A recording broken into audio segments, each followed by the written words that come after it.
President Hakainde Hichilema has made a clear statement on the direction of Zambia's economy and how the country intends to benefit from its natural resources. Here's what he said. You know that now the African continent has awakened. I'm just from the AU and we're speaking one language now, that we cannot continue exporting raw materials for centuries. We cannot. And we will not, and we don't want those discussions that lead us into that. This position reflects a shift from exporting raw commodities toward processing, industrialization, and expanding domestic revenue. To understand what this means in policy terms, Mr. Isaac Maipo, director at the Center for Trade Policy and Development, explains that Zambia's export structure has historically depended on primary commodities, especially copper. While this has generated foreign exchange, it has limited local value capture and left the economy exposed to global price fluctuations.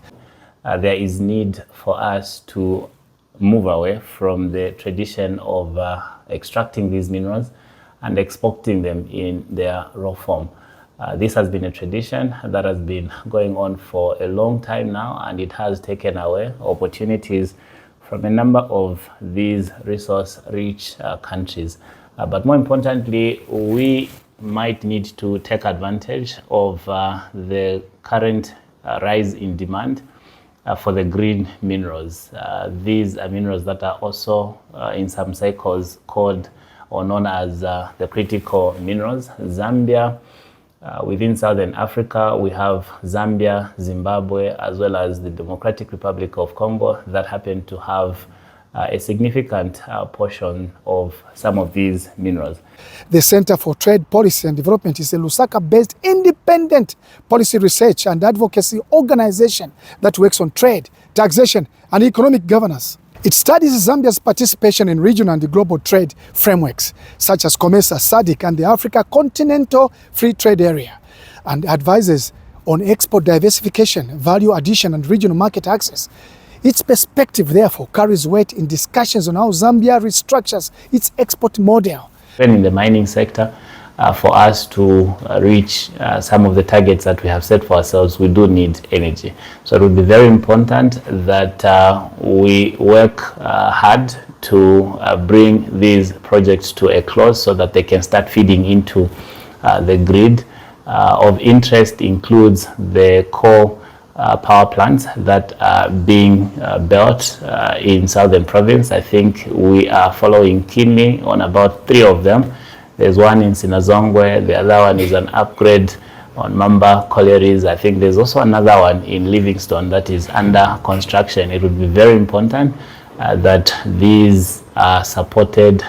Mr. Maipo notes that moving into processing and beneficiation expands economic activity beyond royalties to include manufacturing taxes, payroll taxes, and supply chain growth.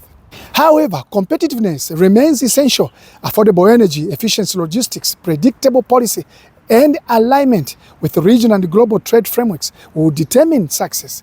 Structured engagement platforms such as the Public-Private Dialogue Forum are helping align government and private sector priorities around industrialization. The forum provides a formal mechanism for coordinated reforms in mining, manufacturing, agriculture, and energy, ensuring the transition toward value addition is practical and coordinated. Industrial policy instruments encouraging beneficiation, local participation, and reinvestment provide legal and regulatory support for this particular direction. These measures are intended to deepen in-country processing and technology transfer while maintaining investor confidence. From an industrial perspective, the Zambia Association of Manufacturers notes that value addition presents opportunity if competitiveness gaps are addressed. Government has also introduced measures to support value addition, including investment incentives and local content promotion.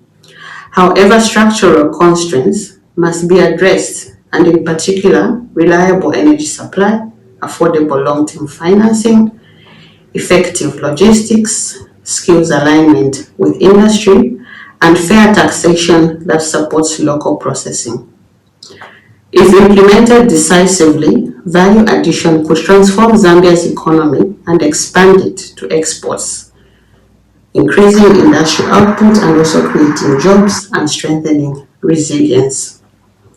Industry stands ready to partner with government to ensure that responsible extraction is matched with responsible, efficient, and globally competitive processing.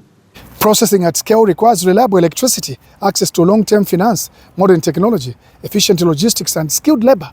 If these conditions continue improving, Zambia could expand mineral processing, agro-processing, and energy-linked manufacturing.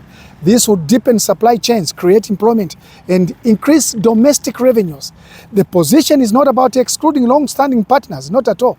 It is about changing the structure of participation from exporting raw materials to producing and exporting higher value products.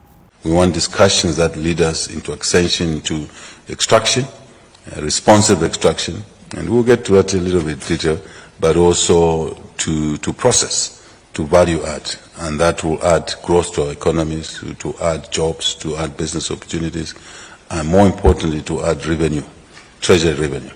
There is no complication around this issue. For us, we are clear this is where we should be, and when we say that, we are not against others who have been doing business with us in one way for centuries. We're not against them.